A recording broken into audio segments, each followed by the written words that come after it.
Hi Gemini, kamusta kayo? Hope you're all doing well and welcome to 1111 Pinoy Tarot.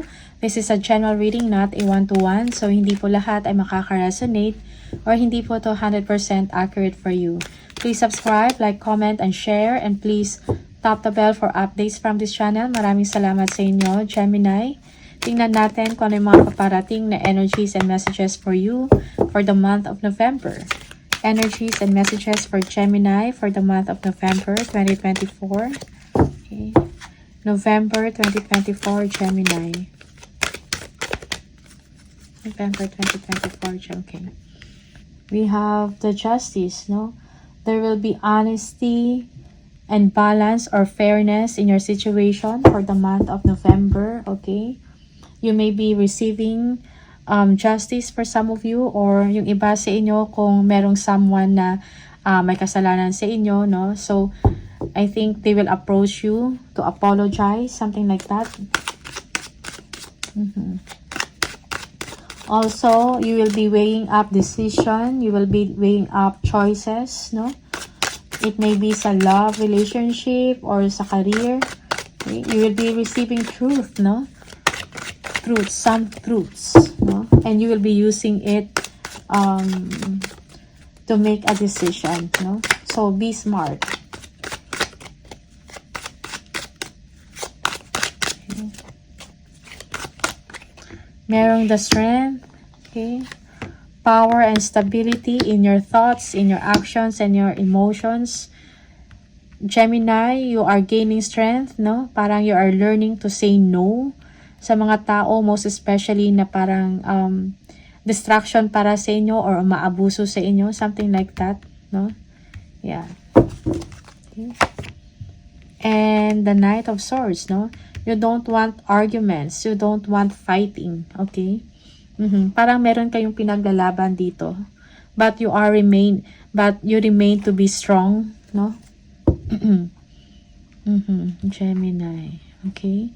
Yung iba sa inyo, when it comes sa work, you are standing out, no? In your work or in your business, no? Okay. For some of you, be kind and be compassionate to yourself and to other people, okay? You will be showing confidence also, no? In your situation. Kung ano yung mga pinaglalaban ninyo. Okay. You are in defense mode. Okay. Kung meron mang mga kaguluhan, no, you don't want to be involved. No? But you remain strong and confident, no? Of who you are. Okay. Tingnan natin.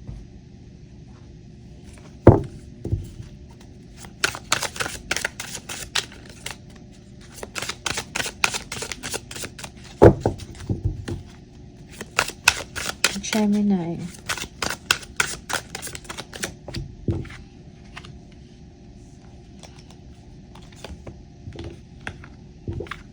So your problems, no, will fade for some of you. Kung ano man to, kung ano man yung mga bumabagabag sa isip ninyo, yung sa tingin ninyo ay problema, no? So magkakaroon ng solusyon. Okay? Magkakaroon ng clarity, okay? Na magbibigay sa inyo ng happiness and contentment.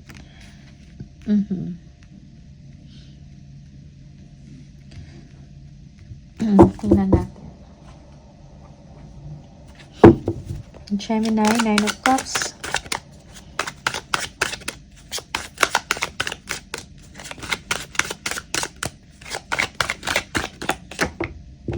Okay.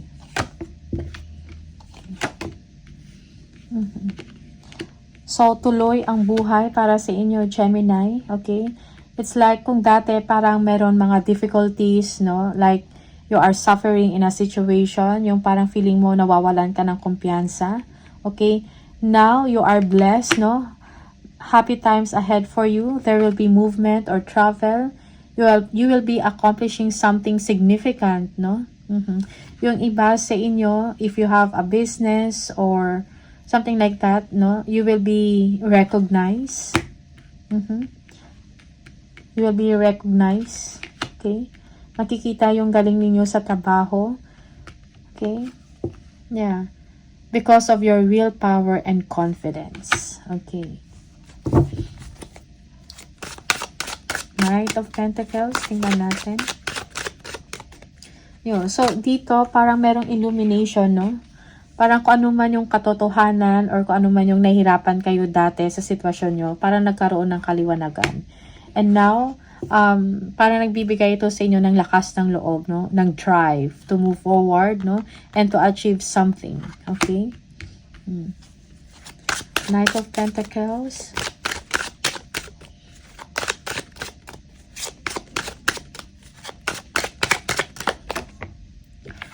Queen of Wands. Merong opportunity, magandang opportunity sa inyo, pagkakapirahan, something like that. Or maybe, yeah, kung meron kayong business, no, merong opportunity for you, like new project, new client, no. So, be confident. It's like, kung ano man tong nahawakan ninyo na mga proyekto, okay, or na trabaho, nagiging successful, okay. Yeah, so money will come to you. Kung meron mang problem about finances, no, merong tulong na darating para sa inyo. Okay? So, do not underestimate yourself. Yeah, it's time for you to celebrate kung ano man yung success, no, na matatanggap ninyo. Maybe merong increase sa pagdating sa inyong kaperahan. Okay?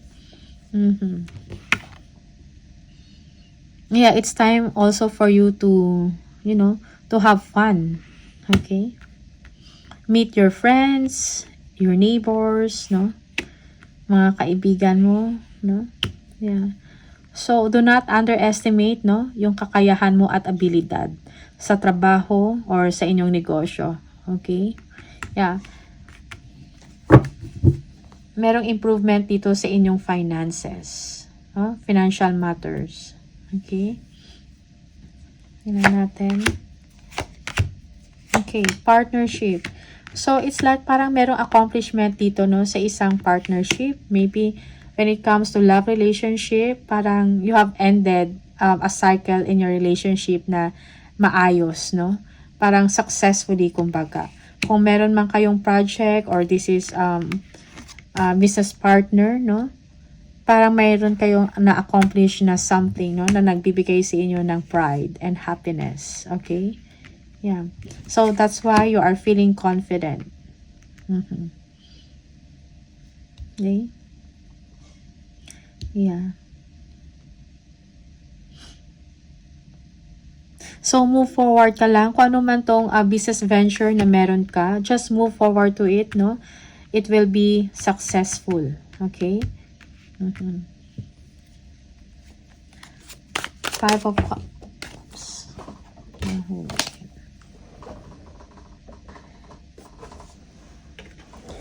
Okay.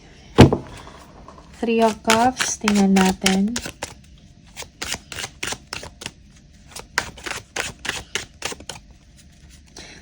Siguro, kung ano man yung mga decision mo dito, you need also to be smart and wise, no? Kung ano man yung mga business decision na gagawin ninyo or decision about sa relationship nyo, love relationship, something like that.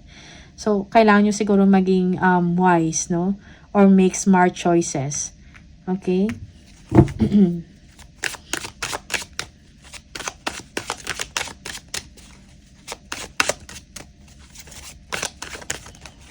Yeah. Yes, again, merong improvement about money or kaperahan. Okay? And for some of you, you are holding on tight to your money. Okay? Moderation also is needed. No? Sa mga expenses or sa mga gastusin. Yeah, for some of you, you want celebration but at the same time, you don't want to spend that much, no? Okay. There is somewhat that will bring good news, no? Sa inyo. Okay. Ganda ng cards. Tingnan natin.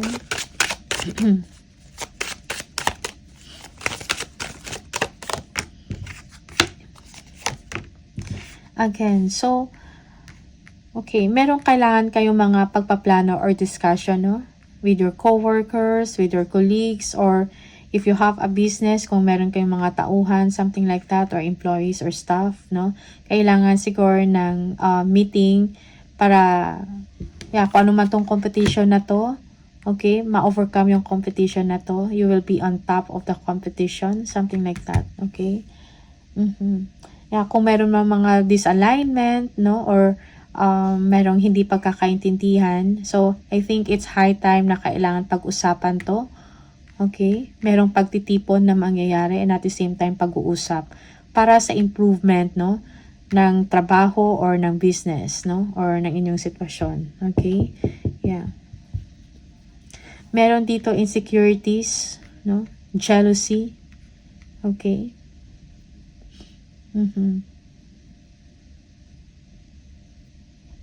Yeah. Competition. Siguro, merong competition among your people. Okay? So, yeah. For some of you, may mga opportunities, no, na dumadating sa inyo pero hindi ninyo binibigyan ng atensyon or ng pansin. Okay? You are overly focused to success or you are obsessed about winning, obsessed about success. Okay? For some of you, you need, pahinga or bakasyon. Okay. Tingnan natin. Gemini.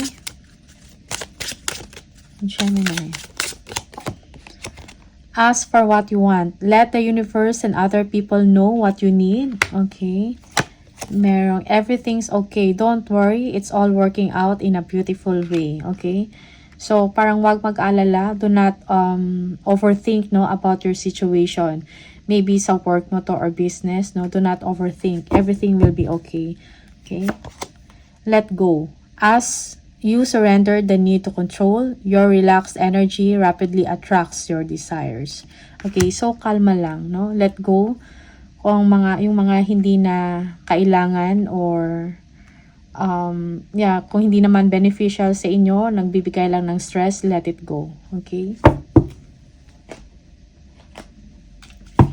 One more for Gemini.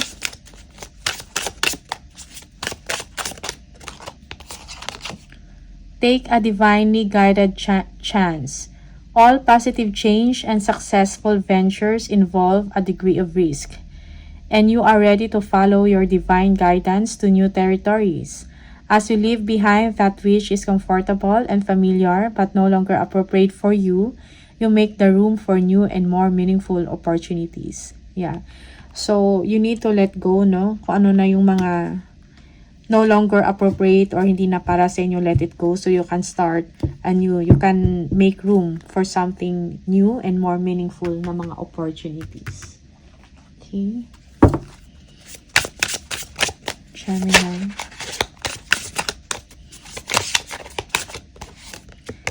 Sweet success. It is not difficult to get everything you want and enjoy it. Get what you want. Alright? Merong tagumpay. Vacation.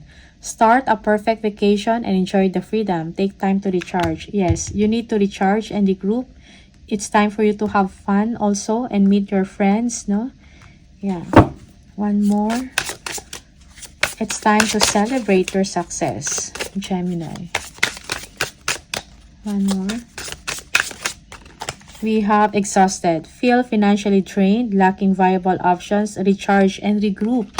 Okay, so I think kailangan mo ng bakasyon talaga para makapag-recharge ka, no? Yung iba sa inyo, you are overworked already, well, financially and physically. Okay? So, Gemini, these are the messages for you. Maraming salamat and see you on the next video. Bye!